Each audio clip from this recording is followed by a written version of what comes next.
Bienvenue au jour 8 de mon défi 30 jours Kajabi où je vais te montrer comment avoir un business en ligne entièrement opérationnel en moins de 30 jours sur la plateforme Kajabi. Donc, dans les jours précédents, on a fait une page de capture pour récolter des mails, la base de notre site web, on a téléversé notre formation, on a fait l'espace membre sur la formation. Donc, tout ce qu'il nous manque pour pouvoir vendre et faire de l'argent, c'est de créer une offre et une page de vente. Donc, aujourd'hui, on va se concentrer sur la page de vente. Mais juste avant, sois certain de t'inscrire à Kajabi avec mon lien d'affiliation qui est le premier lien dans la description. C'est le seul lien qui te donnera 30 jours d'essai gratuit. Si tu vas directement sur le site de Kajabi, tu n'obtiendras que 14 jours gratuits.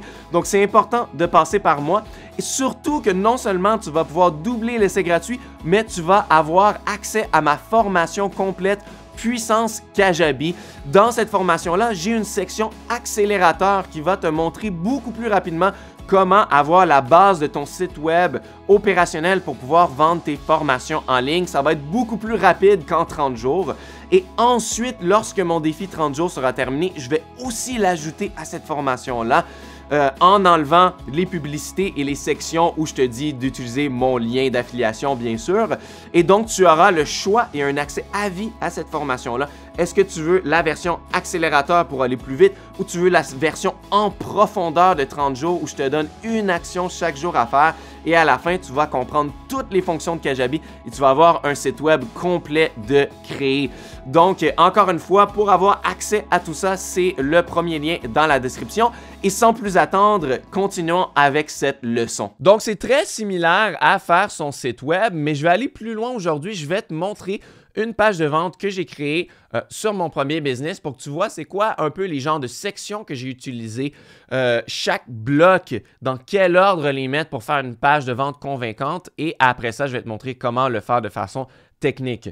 Donc, voici une formation dans mon premier business. C'est écrit en anglais, mais on ne va pas se concentrer sur ce qui est écrit, on va se concentrer sur la structure de la page. Donc, en haut, on a un gros titre accrocheur avec un sous-titre. Et ensuite, on a une vidéo. Je trouve que c'est une très, très bonne idée d'avoir une vidéo de vente. Donc, une fois que tu as terminé d'écrire ta page de vente, de la refaire sous format vidéo, résumer un peu tout ce qui est écrit en bas. Parce que beaucoup de gens, numéro 1, qui ne veulent pas lire beaucoup de texte dans une page de vente, mais surtout qu'on ne vend pas seulement son produit, mais on vend soi-même aussi, on vend son expertise. Et si les gens t'ont découvert avant par des vidéos YouTube, ils connaissent déjà ton visage, ta personnalité.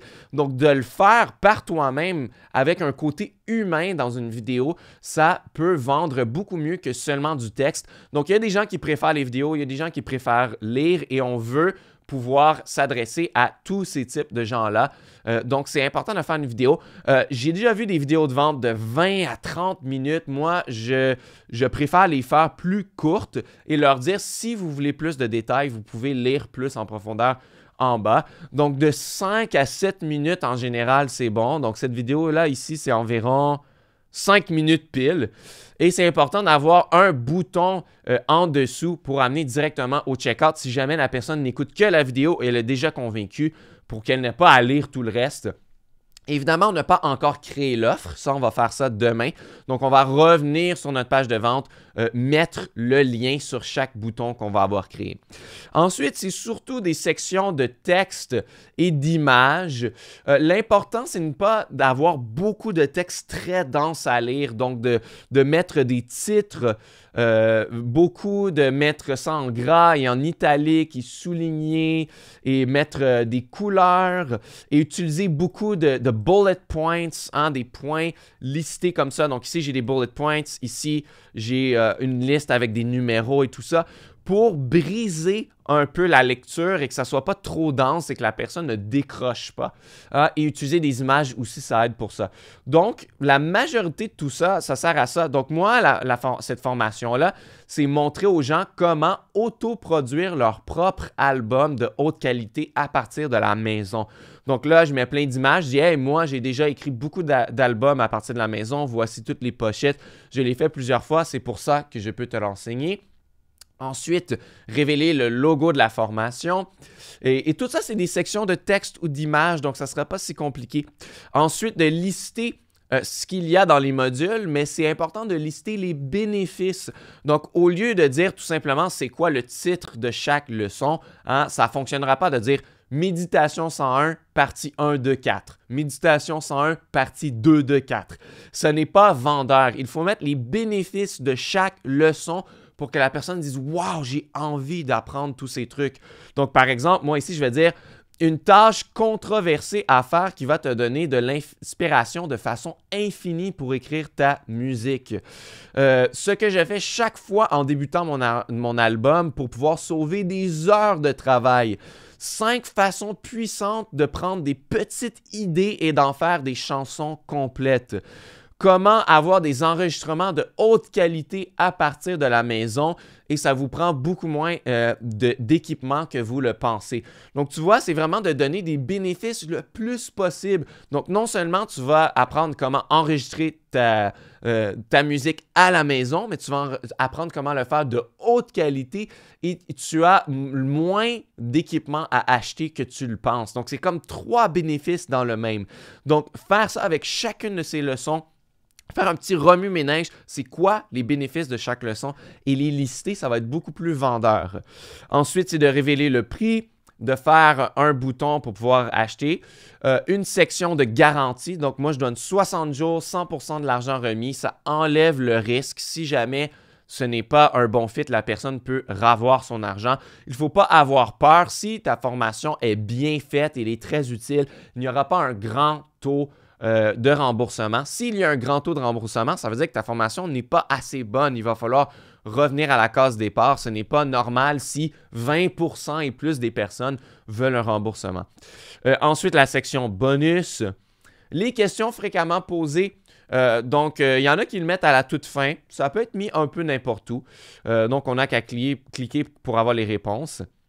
C'est important d'avoir des boutons un peu partout parce que quand la personne est convaincue, on ne veut pas qu'elle ait à lire plus. Elle est déjà convaincue. Allez, on clique et on y va. Donc, moi, j'en avais un en haut sous la vidéo. Ensuite, j'ai révélé le prix. J'en avais un autre ici. Après la garantie, les bonus et les questions fréquemment posées, j'ai mis un autre. Et à la fin, je fais une petite lettre qui dit c'est quoi le futur avec et sans ma formation. Sans ma formation, tu vas remettre à plus tard ton projet de faire ton album. Tu vas être bloqué. Tu vas être découragé. Mais avec ma formation, tu vas savoir quoi faire. Comment le faire exactement à chaque étape pour que tu puisses avoir un superbe album à partager avec tes amis et ta famille et une audience sur le web si tu le veux. Et finalement, la dernière carte de vente avec le bouton en bas. Donc, en termes de genre de blocs qu'il faut mettre, il n'y en a pas énormément. Il y a le titre et la vidéo, il y a des blocs de texte et d'images, il y a le bloc de questions fréquemment posées, il y a des boutons à ajouter. Et il y a la carte d'achat à la toute fin. Donc, il n'y en a pas énormément. Donc, si on veut apprendre comment faire ça, on va aller dans l'onglet « Website » dans « Page ». Et ensuite de ça, on va aller dans « Landing page » parce que là, ce n'est pas une page de site web. C'est tout simplement une page toute seule. Donc, je vais cliquer en haut à droite le bouton noir « New Landing page ». Et ensuite, moi, je commence toujours « From scratch », là, vide. Parce que de toute façon, je vais rajouter les blocs que j'ai besoin moi-même. Donc, ma première page de vente, évidemment, tu vas écrire plutôt le nom de ta formation que tu veux vendre là-dessus. Parce que le titre peut être vu à travers l'URL, même si on peut l'éditer après. Donc, ça ne sera pas très long vu que la page est vide. Ça va me le donner très bientôt. Voilà, quelques secondes à peine. Donc, la seule chose que ça nous donne avant, c'est une section Hero. Donc, je vais cliquer sur les 3 petits points. Je vais la supprimer pour qu'on commence vraiment avec rien du tout. Avant de commencer, je vais cliquer sur Header et je vais être certain de ne pas avoir de header. Je veux le désactiver. Donc, tout ce qu'il y a ici, là, je vais aller le supprimer parce que quand on a une page de vente, on ne veut pas que ça fasse partie de notre site web. On ne veut pas qu'il y ait les onglets en haut et qu'ils peuvent cliquer ailleurs. La page de vente, le but, c'est de vendre. Donc, c'est soit tu cliques sur le bouton pour acheter ou soit tu t'en vas, mais je ne veux pas que tu aies visité d'autres pages de mon site web. Donc, voilà, j'ai retiré ça ici. Et ensuite, on va ajouter des sections. Donc, justement, pour avoir le gros titre avec la vidéo et un bouton, tout ça, ça s'appelle la section Hero. Donc, nous autres, on va mettre un Hero avec vidéo. Donc, je vais cliquer pour ajouter celui-là. Et ensuite, si tu le veux comme moi et mettre le vidéo plus grand, tu n'as qu'à cliquer sur la vidéo et ici, on a la grosseur des colonnes. Le maximum, c'est de 12 colonnes. Donc, quand on met 6 colonnes à celui-là et 6 colonnes à celui-là, ça va être un à côté de l'autre parce que ça remplit les 12. Donc, si je mets ma vidéo en, disons, 9 ou 10, donc je la fais très grande, peut-être 9 ou même 8. Donc là, maintenant, ça va être plus gros. Je peux faire la même chose avec celui-ci. Je vais la mettre 9 et là, ça va être pareil ici. Donc, moi, ce que j'aime faire, c'est de retirer le call to action. Donc, je vais cliquer sur le texte ici. Je vais retirer le call to action parce que je veux le mettre sous la vidéo. Donc, je le déclique, je décoche. Ici, j'aime bien le mettre centré aussi. Donc, je vais surligner. Je vais aller dans Format. Et ensuite, je vais aller dans Alignement. Et là, je vais le mettre au centre. Et là, je peux sauvegarder. Donc là, c'est à toi de modifier le titre, modifier le sous-titre. Ici, sur la vidéo, tu as tout simplement qu'à cliquer dessus, aller dans Vidéo Action et là, upload un nouveau vidéo et tout simplement aller chercher sur ton ordinateur, aller glisser la vidéo ici. Et la dernière chose dans ce bloc-là en tant que tel, donc si je clique sur le côté sur le bloc, j'ai la section texte, j'ai la section vidéo et là, je peux ajouter un call to action. Donc, un call to action, ça va être tout simplement un bouton. Il vient d'apparaître ici. Et donc, je peux dire achète maintenant ou joins la formation, peu importe. Moi, j'aime bien mettre le bouton large, là, le mettre le plus grand possible ici. Et comme je l'ai dit ici, on va aller mettre l'URL du checkout lorsqu'on va l'avoir créé. On va faire ça le prochain jour. Donc, ça, c'est la première section ici. Je vais retourner en arrière 2 fois. Donc là, j'ai la section Hero with Video avec le bouton. Et là, tout simplement, je vais créer plusieurs sections de texte. Donc, je vais avoir une section de texte ici. Ça me donne déjà le texte avec un titre et sous-titre. Je vais aller m'en créer le plus. Donc, je peux faire du texte avec une vidéo. Donc, je vais aller un peu plus bas dans Images. Donc, ici, j'ai texte et images. Donc là, il faut que je clique sur Add pour que ça se fasse réellement. Donc, je vais m'en créer plusieurs. À force d'ajouter du texte, tu vas savoir combien est-ce que tu en as besoin. Donc, voilà. Donc, je vais revenir en arrière encore une fois. Texte et image. Encore une autre de texte. Je vais alterner en texte et image encore. Donc, des fois, quand tu vas aller plus vite, tu peux aussi cliquer sur les 3 petits points, dupliquer. Et là, ça va te le mettre tout en bas. Et comme j'ai dit, moi, j'aime bien alterner les sections un petit peu de couleur. Donc, ça, c'est une section blanche. Et celle-ci, si je clique dessus, si je clique sur Background maintenant, je peux aller changer la couleur. Donc, j'ai la couleur de background ici. Et moi, je vais aller en mettre une grise pâle, là, comme ceci. Et là, comme tu vois, ça délimite un peu plus les sections et c'est très lisible quand même. Donc, j'en ai une blanche, une grise, une blanche, une grise, et etc. Ensuite, les autres qui nous manquent, on a les questions fréquemment posées. Donc, si j'ajoute une autre section, on va aller trouver ça. Ça s'appelle plutôt un accordéon, si je me souviens bien. Donc, on va aller voir ici, FAQ. Donc, si je clique sur FAQ et je l'ajoute, j'ai tout simplement qu'à cliquer dessus. Et là, je peux éditer la question et éditer la réponse à la question. Donc, quand on va cliquer sur le plus, ça va s'ouvrir. Donc, ça, tu peux l'ajouter. Si tu voulais mettre un titre par-dessus, tu n'as qu'à ajouter du contenu à même le bloc. Donc, je peux ajouter un contenu. Et là, je vais ajouter tout simplement du texte. Donc, je vais ajouter texte. Je vais enlever le sous-titre pour garder que le titre. Donc, je pourrais dire FAQ ici. Donc là, c'est petit. Je vais rajouter, je vais le surligner et je vais mettre Heading 1 pour que ça soit gros. Et encore une fois, je vais le mettre Alignement au centre. Donc, il va falloir jouer un petit peu pour t'habituer à comment utiliser l'éditeur texte et tout ça. Et là, je m'en vais en arrière. Je vais glisser le texte par-dessus les 4 sections d'accordéon. Et là, maintenant, je vais avoir le titre et ça en dessous. Donc, je vais sauvegarder. Qu'est-ce qui nous manque maintenant? Il nous manque un bouton. Donc, je vais ajouter une autre section. Et ça, c'est le Call to Action. Donc, je vais cliquer dessus. Et tout simplement ajouter, justement, joins la formation. Tu peux avoir un sous-titre offre à temps limité, disons. À temps limité. Moitié prix. Disons quelque chose comme ça.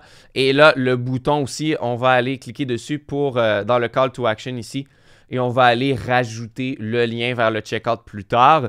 Évidemment, dans n'importe quel endroit, tu peux cliquer sur le côté ici, aller dans la section background et changer l'image. Donc, tu peux rajouter encore une fois juste une couleur si tu veux.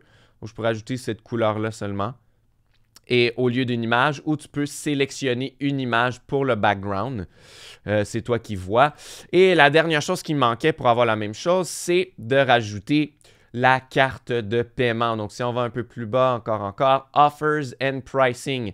Donc, tu peux avoir une offre qui ressemble à ça. On ne veut pas celle-là. Nous autres, on veut les Pricing Cards. Donc là, on en a 3. Je vais l'ajouter. On n'a qu'à supprimer 2 d'entre elles si tu n'as qu'une offre seulement. Donc, voilà. Et ici, tu peux tout simplement cliquer pour éditer le texte, éditer le bouton encore une fois. Et tout ça, donc tout ce que tu as à retenir, c'est que tu as les sections et à même la section, tu peux ajouter plus de contenu. Donc, si je veux ajouter un titre par-dessus la carte ici, encore une fois, je m'en vais dans la section Pricing Card et ensuite, je clique pour rajouter du contenu à même ça. Je rajoute le texte. Le texte va aller par-dessus. Et encore une fois, si c'est à côté, tu peux tout simplement mettre des colonnes plus larges. Ou sinon, tu peux aller dans la version desktop ou mobile et là, dire « Place this block on its own row », le placer sur sa propre ligne. Au lieu, si jamais tu veux le garder à 6 colonnes, mais tu veux qu'il soit sur sa propre ligne, tu fais ça. Et ensuite, de glisser ça par-dessus, le glisser où tu le veux. Donc, c'est la même chose avec les blocs principaux. Si jamais je veux mon call to action plus haut, eh bien, je vais aller le glisser. Et là, on voit physiquement sur ma page où est-ce que je m'en vais le mettre. Et la dernière chose, c'est qu'ici, tu as des petits boutons pour voir de quoi ça a l'air. Là, c'est sur ordinateur, mais si c'est sur mobile, de quoi ça a l'air ici. Si jamais il y a des trucs que tu n'aimes pas de quoi ça a l'air, eh bien, t'as qu'à aller dans la section en tant que telle. Si j'aime pas ici que le bouton est comme ça, eh bien là, je vais cliquer sur la section et là, je vais aller dans Mobile Layout. Donc là, tu peux changer le spacing. Tu peux dire, ah, ben il y a trop d'espace ici. Donc là, où il n'y a pas assez d'espace, disons. Donc au lieu de 0, je vais rajouter 50. Et là, oh, ça rajoute de l'espace ici. Ou même chose, s'il y avait trop, là, on peut remettre à 0 et là, ça va être plus condensé pour le mobile, si on veut. Si jamais il y a des choses que tu ne veux pas qu'on voit sur mobile, tu peux faire Hide Block. Et là, ça va être caché seulement pour la version mobile. Et si je reviens à la version ordinateur, ah, là, ça ne sera pas caché. Donc, ça, c'est des petits trucs. Et il y a aussi des versions tablettes. Donc, c'est juste pour vérifier pour les tablettes, pour tout ça, est-ce que ça a l'air bien dans chaque version. Le plus important, c'est surtout pour ordinateur et mobile parce que c'est ce qui va être le plus utilisé. Et ensuite de ça, c'est qu'à toi de changer les couleurs, changer le texte, mettre les blocs que tu as besoin pour écrire ton copywriting ici, rajouter tes images. Donc ici, je pourrais décider justement de dire, je mets l'image de quel côté. Donc si je la mets avant, eh bien là, elle va être à gauche. Si je la mets après, elle va être à droite. Et si c'est mobile, eh bien là, ça va être, est-ce qu'elle va être par-dessus ou en dessous?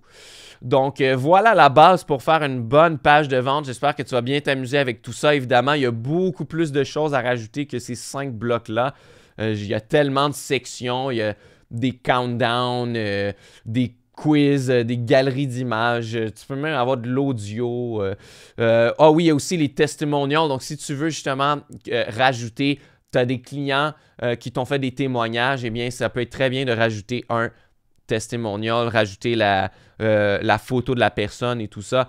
Donc, évidemment, il y a quelques autres choses que je vais aborder comme les comptes à rebours et tout ça plus tard dans le défi 30 jours, mais c'est la base pour aujourd'hui. Merci d'avoir écouté cette leçon. Encore une fois, si tu n'es pas inscrit à Kajabi, fais-le avec mon lien plus bas. Tu vas avoir les 30 jours d'essai gratuits pour pouvoir faire ce défi 30 jours. Donc, tu vas pouvoir reculer au jour 1, faire chaque petite action jour après jour et après les 30 jours, tu auras un site web complètement opérationnel pour pouvoir vendre tes formations faire de l'argent en exerçant ta passion sur le web. C'est génial. Donc, va prendre le lien plus bas. Tu vas avoir les 30 jours d'essai gratuits et accès à ma formation Puissance Kajabi avec le module accélérateur. Si tu veux aller plus vite que les 30 jours, tu auras accès à tout ça dans ma formation.